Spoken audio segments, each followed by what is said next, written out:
संदीप ने अपनी माँ के कहने पर गांव में शादी कर ली थी। लड़की का नाम था सुनीता।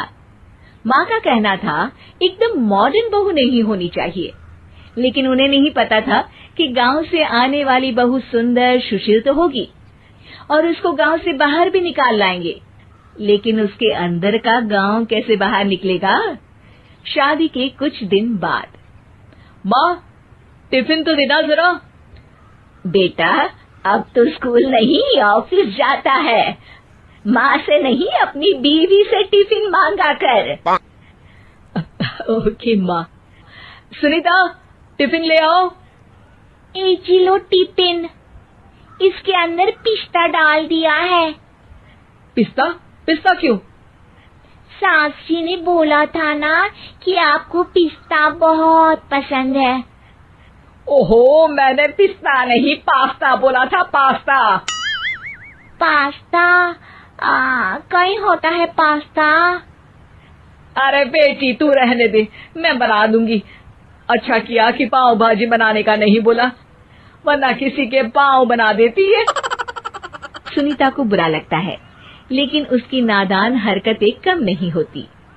ऐसे ही एक दिन, अरे तुमने ये क्या लगाया है? अरे आप वो फूस फूस करके लगाते हैं ना, वही। डियो?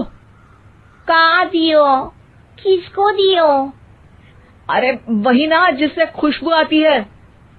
हाँ सही पकड़े हैं। अच्छा लेकर तो आना। कौन सा डियो लगाया तुमने? अभी लेकर आते हैं जी। संदीप की बात मानकर सुनीता अंदर से खुशबू वाला फुसफुस लेकर आती है। ओएमजी! ओएमजी मतलब ओ माय गणेश ना। अरे ओएमजी छोड़ो, और ये खुशबू वाला फुसफुस की बात कर रही थी तुम? हाँ इसी की, फिर से सही पकड़े हैं। अरे देवी, लेकिन आप सही नहीं पकड़े हैं, ये डियो नहीं है। डियो नहीं है तो क्या लियो है? अरे ये रूम फ्रेशनर है, जिसको कमरे में छिड़कते हैं, खुद पर नहीं। कोई बात नहीं, माँ कहती थी आत्मा किराएदार है, शरीर एक किराए का कर्म। हम शरीर पे ये डाल लिए तो क्या फर्क पड़ जाएगा। अरे बहू, ओ बहू, मेरे लिए फल तो ले आ, फिर मैं बाजार जाऊंगी। सुनीता अपनी सास के लिए फल लेकर आती है। अरे बेटा, पपीता, तरबूज और सेब फल ऐसे कैसे खा लूं? काट कर तो ले आ।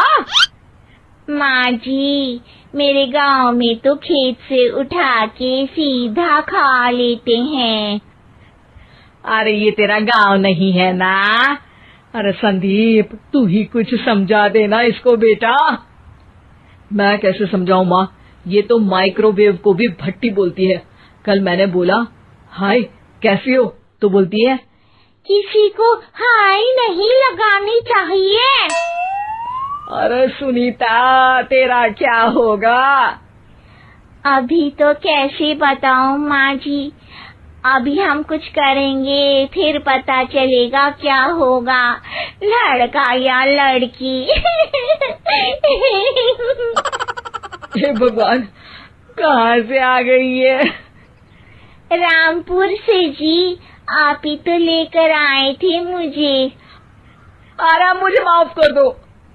पहले कोई गलती तो करिए जी, आपकी तो सारी गलती माफ कर देंगे हम। हाँ अरे बहू, मेरी बात सुन। फल यानी कि फ्रूट जब भी लाए ना तो काट कर लाना, ठीक है? जी ठीक है माँ जी, फल यानी फ्रूट यानी काट के लाऊंगी। सुनीता रोज ही कोई ऐसी हरकत कर देती जिसकी वजह से उसे घर में दो बातें सुननी पड़ती। एक दिन, माँ मेरे बॉस घर पर आने वाले हैं शाम को, उनका बर्थडे है, फैमिली साथ नहीं रहती उनके, तो यही पार्टी कर लेंगे। उनको अच्छा लगा तो शायद मेरा प्रमोशन भी हो जाएगा। मैं ना फ्रूट केक लाकर फ्रिज में रख दूंगी और तेरे साथ आज खाना मैं बनाऊंगी, ताकि जब साहब आए तो खाने में कोई गड़बड़ ना हो। शाम को जब सारी तैयारियां हो जाती है, संदीप के साथ बड़े साहब भी घर आते हैं। फ्रूट केक तो ले आना बहू, फिर खाना खाएंगे। अरे इस सब की क्या जरूरत थी, आपने बुलाया वही काफी है। सर, आपका परिवार शहर में नहीं है तो हम ही आपके परिवार जैसे हैं सर। इतने में ही सुनीता फ्रूट केक लेकर आती है और बड़े साहब की टेबल पर रख देती है, और जैसे ही केक के ऊपर का बॉक्स हटाती है, ओह, ये क्या है? केक तो कटा हुआ है। मैं तो ऐसा नहीं लाई थी। आप मुझे शाबाशी दे सकती है माँ जी, मैंने ही केक काट दिया। आपने कहा था ना, फल यानी फ्रूट यानी हमेशा काट के लाना, तो फ्रूट केक भी तो फ्रूट ही है ना, तो मैंने पहले ही काट लिया। हूँ ना मैं समझदार। अरे बहू, ये क्या किया? केक हमेशा वही काटता है जिसका जन्मदिन होता है। तुझे एक बात भी समझ नहीं आती, एक नंबर की बेवकूफ है। पूरा माहौल बिगड़ चुका था।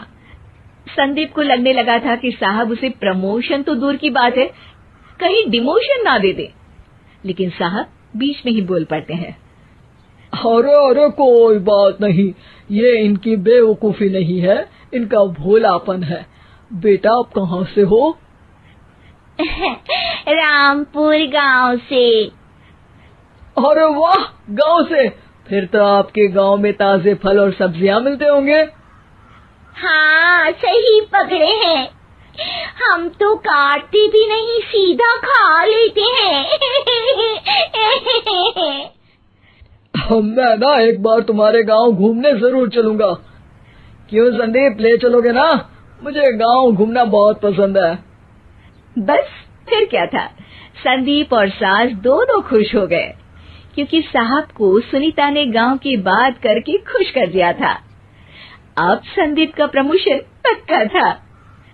शिक्षा, कभी भी किसी भी गलती पर घबराना नहीं चाहिए। हो सकता है कि उस गलती की वजह से आगे बड़ा फायदा हो जाए।